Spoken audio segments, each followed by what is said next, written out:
Have you ever imagined how your life would change if you suddenly became a millionaire? Beyond the obvious fantasies of luxury and comfort, have you ever reflected on the profound transformations that would occur in your relationships, in how others perceive and interact with you?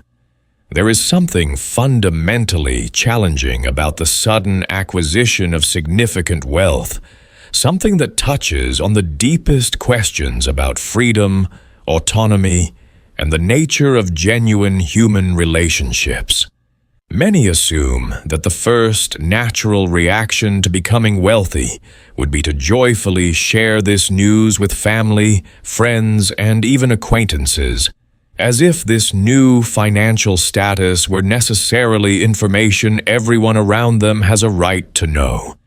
This assumption, however, reveals a superficial understanding of the complex moral and social dynamics surrounding wealth and its dissemination. Kant's concepts of autonomy, human dignity, and the kingdom of ends may initially seem distant from matters as mundane as financial management, but they actually offer profound insights into why discretion regarding wealth can be not only pragmatically sensible, but morally grounded. Many of us experience that uncomfortable feeling, that intuition that something valuable is lost when we make our financial condition a public aspect of our identity, but we often lack a philosophical framework to articulate precisely what's at stake. I promise that by the end of this reflection, you will not only understand the Kantian arguments for financial discretion, but also have conceptual tools to navigate the complex moral questions that arise when wealth enters the picture in your relationships. This knowledge is not merely theoretical, but will fundamentally transform your approach to material wealth, allowing you to treat it as a means to morally worthy ends, not as an end in itself or a definer of your identity. And perhaps most importantly, understanding now the Kantian principles that should govern our relationship with money and their disclosure can make an immediate difference in your current financial decisions, protecting your autonomy and the integrity of your relationships long before any substantial wealth materializes. Let's explore together why, from a Kantian perspective, silence about your financial condition can be not only prudent, but morally necessary. To understand why Kant would advocate discretion regarding one's wealth, we must first examine his conception of human dignity and respect. In the groundwork of the metaphysics of morals, Kant argues that human beings possess absolute value, a dignity that places them above all price. This dignity derives from our nature as rational beings capable of moral autonomy, of giving ourselves laws through our reason. Proper respect for this dignity requires that we treat humanity, whether in our own person or in the person of any other, always as an end in itself, never simply as a means. When we make our millionaire status public, we run the serious risk of fundamentally transforming how others perceive and relate to us. Instead of being valued for our intrinsic humanity, our moral qualities, and contributions to the community, we may be reduced to our potential usefulness to others, to how much we can give, lend, or invest in their projects. This instrumentalization subtly corrupts genuine human relationships, which Kant saw as grounded in mutual respect for rational dignity, not self-interest or utility. By keeping your financial situation private, you preserve the possibility of relationships based on genuine respect for your person, not on calculations of potential advantage. I'll pause here and ask you directly, how many times have you observed how money transforms relationships, how the perception of wealth subtly alters how people are treated, and valued in your community. That unsettling feeling that someone is being valued not for who they are, but for what they possess or can materially provide to others. You're not alone. Many of us carry this moral intuition that there's something deeply problematic about the way perceived wealth distorts human relationships, even when we can't precisely articulate the philosophical principle at play. I'd love for you to share your experience in the comments. It could be something simple like, "The most disturbing transformation I've observed when money enters the picture is..." Your comment not only helps me create content more targeted to your real concerns, but also creates a community where others, who may be facing the same moral challenges as you regarding wealth and relationships, can feel understood and less alone in their philosophical journey. It's through this honest exchange that we grow together, so please pause the video for a moment and share your experience. Your voice matters more than you might think. The second Kantian principle underlying financial discretion is related to moral autonomy. For Kant, true freedom does not consist in satisfying all our desires or maximizing our pleasure, but in acting according to laws we give ourselves through our reason, independent of external inclinations or pressures. When your status as a millionaire becomes known, your autonomy is often compromised in subtle but significant ways. You become subject to a set of social expectations about how you should spend, donate, or invest your money. Family, friends, and even community organizations may exert pressure on you to contribute to their needs or causes, often appealing to emotional arguments or perceived obligations. These pressures can make it difficult to determine your own moral and financial priorities based on universal rational principles, as the categorical imperative would require. By keeping your financial situation private, you preserve the necessary space to exercise your moral autonomy, to decide how to use your resources based on principles you could rationally will as universal laws, not in response to contingent pressures or emotional appeals. This preservation of moral autonomy should not be confused with selfishness or indifference to the needs of others. On the contrary, the Kantian approach demands that we consider our duties to others, including duties of beneficence, based on universal rational principles. In the doctrine of virtue, Kant argues that we have a duty to promote the happiness of others, to help them in their needs, and to contribute to the achievement of their ends. But this duty must be exercised in a way that respects both our autonomy and that of those we help. When our wealth is widely known, our ability to exercise beneficence in a truly moral way can be compromised. We may find ourselves responding to social pressures or seeking external approval, rather than acting on a genuine commitment to the well-being of others as an end in itself. And those who receive our help may develop relationships of dependence or gratitude that compromise their own autonomy. Financial discretion, therefore, not only protects our autonomy, but also that of those with whom we interact, creating conditions for mutually supportive relationships based on respect, not unequal power dynamics.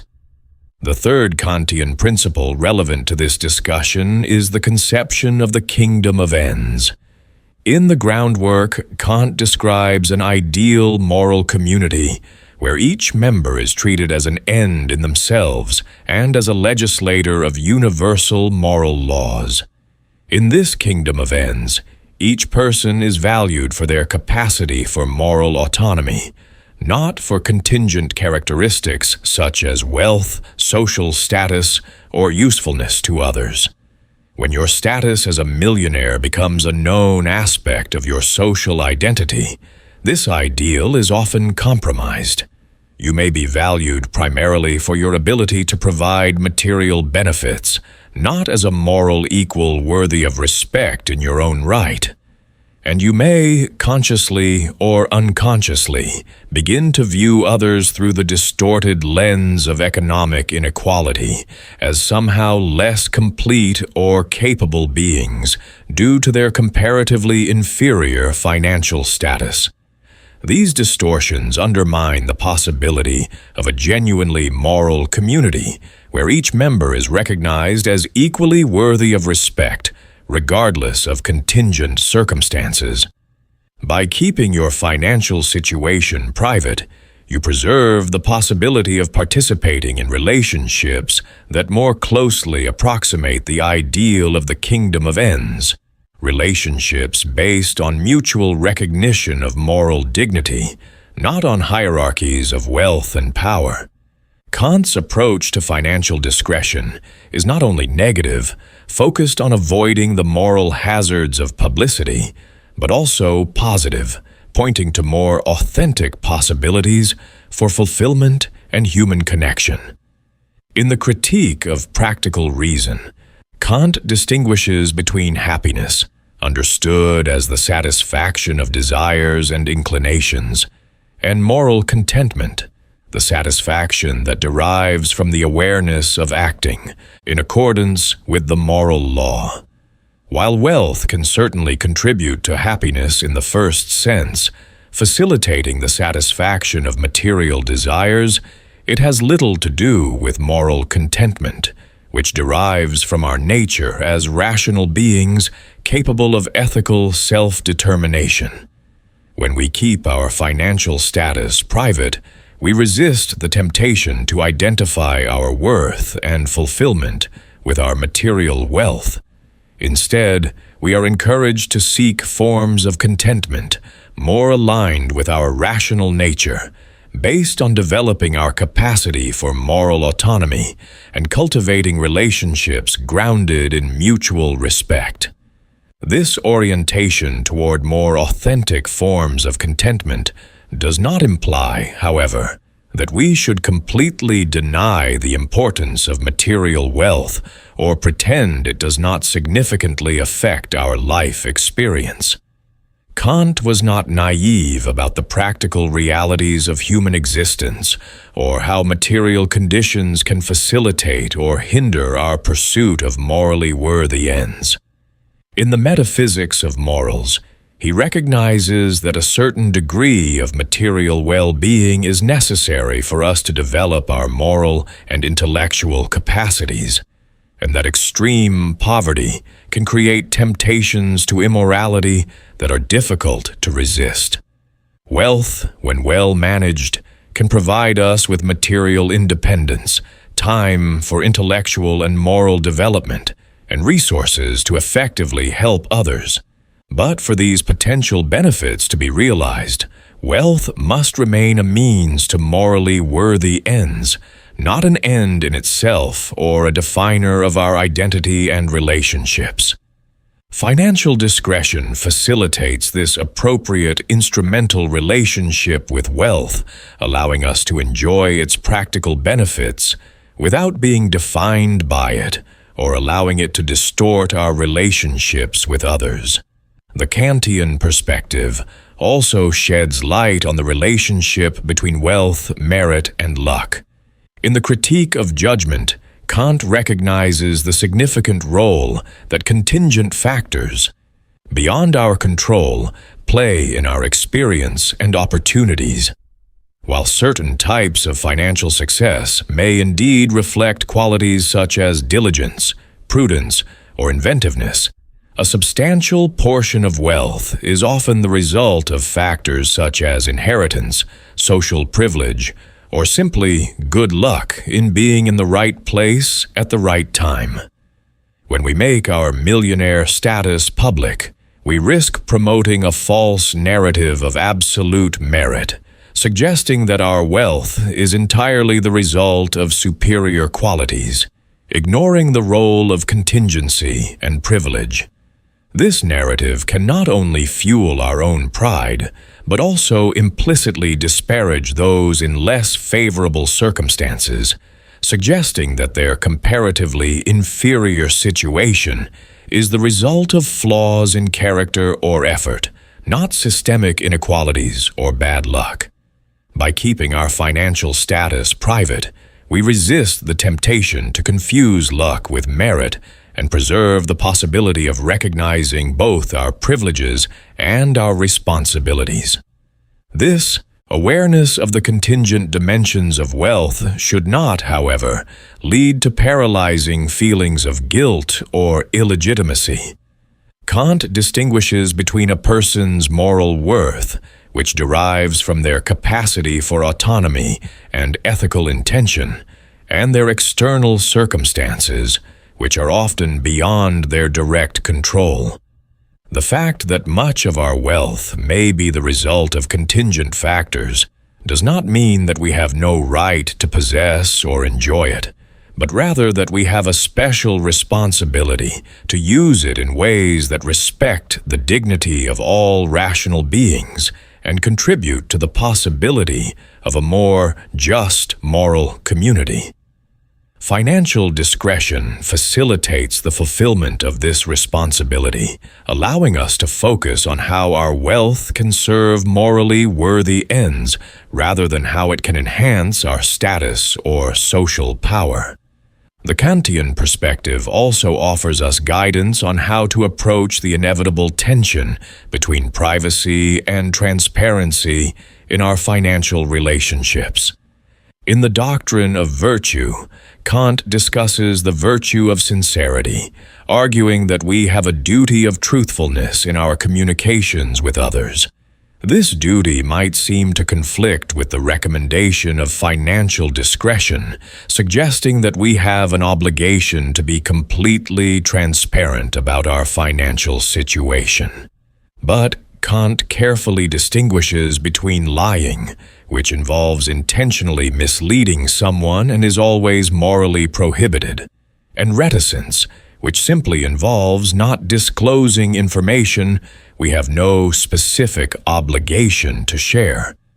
The financial discretion we advocate here does not involve lying or deception, but simply the recognition that our detailed financial situation is private information we have no general obligation to disclose.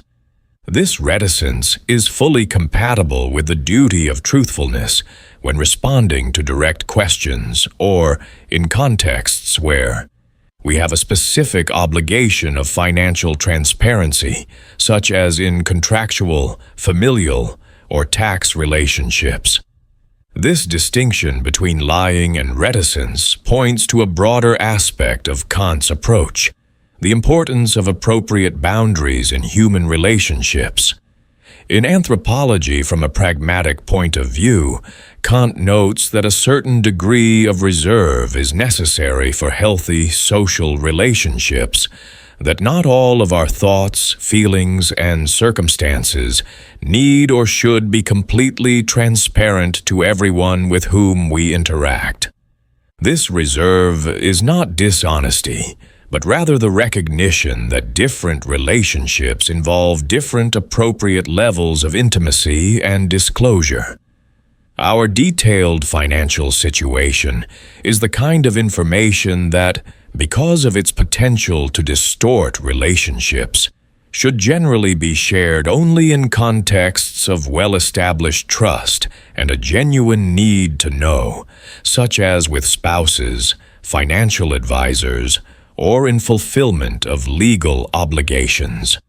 For most other relationships, a general description of our situation without specific details is sufficient and more conducive to interactions based on mutual respect for human dignity. The practical implementation of this Kantian financial discretion does not require social isolation or constant paranoia, but rather a conscientious and principled approach to sharing financial information. It involves carefully evaluating which relationships would genuinely benefit from greater financial transparency and which would likely be distorted by it. It involves developing skills to redirect conversations that stray dangerously close to matters of personal wealth without resorting to dishonesty. And it involves the moral courage to resist social pressures for displays of wealth or public generosity, which often have more to do with status and recognition than with genuine duties of beneficence. These practical skills of discretion are not forms of dishonesty or manipulation, but expressions of a commitment to relationships based on mutual respect for human dignity, not on calculations of material advantage or social status. At the same time, Kantian financial discretion must be balanced with recognition of our broader moral and social obligations. In the doctrine of right, Kant develops a theory of justice that recognizes the importance of legal and political institutions that protect the rights and promote the well-being of all citizens. This implies that, while we may legitimately keep our financial status private in our personal interactions, we have an obligation to fulfill our public duties, including paying fair taxes and fulfilling other legal obligations related to wealth. The discretion we advocate is not a justification for tax evasion or other forms of escaping our public responsibilities, but rather an approach to our personal relationships that preserves the possibility of interactions based on mutual respect, not on economic power dynamics. This Kantian conception of financial discretion therefore offers us a balanced approach that recognizes both the legitimacy of private property and the pursuit of material well-being, and the moral risks associated with excessive identification with wealth and its public display. It is not about denying the importance of material wealth or pretending it does not significantly affect our lives, but rather about maintaining an appropriate relationship with it, treating it as a means to morally worthy ends, not as an end in itself or a definer of our identity and worth. And it is not about social isolation or constant paranoia, but about a principled approach to sharing financial information that recognizes the different appropriate levels of transparency for different types of relationships. If you've ever felt overwhelmed by the complexity of navigating issues of wealth and discretion, know that you're not alone on this journey. The path to a morally integral relationship with money and its disclosure doesn't have to be lonely or confusing. I invite you to subscribe to the channel and join this community of people who, like you, seek clarity amid the complex moral questions that material wealth inevitably raises. By subscribing, you'll receive weekly reflections that transform seemingly inaccessible philosophical concepts into practical tools for navigating the ethical challenges of our financial lives. We're not just studying philosophy, we're learning how to live with greater integrity, cultivate more authentic relationships, and use our material resources with greater moral purpose. Click the subscribe button now, not as an obligation, but as an investment in your own ethical development. And if this content has brought you any clarity today about why financial discretion can be not only prudent, but morally grounded, please leave a like as a way of saying, we're together in this quest for a wiser relationship with material wealth. Remember, understanding the Kantian principles that should govern our relationship with money and its disclosure is not just an academic exercise. It is a way of awakening to more authentic possibilities for human fulfillment and genuine connection that transcend the distortions that perceived wealth often introduces into our lives.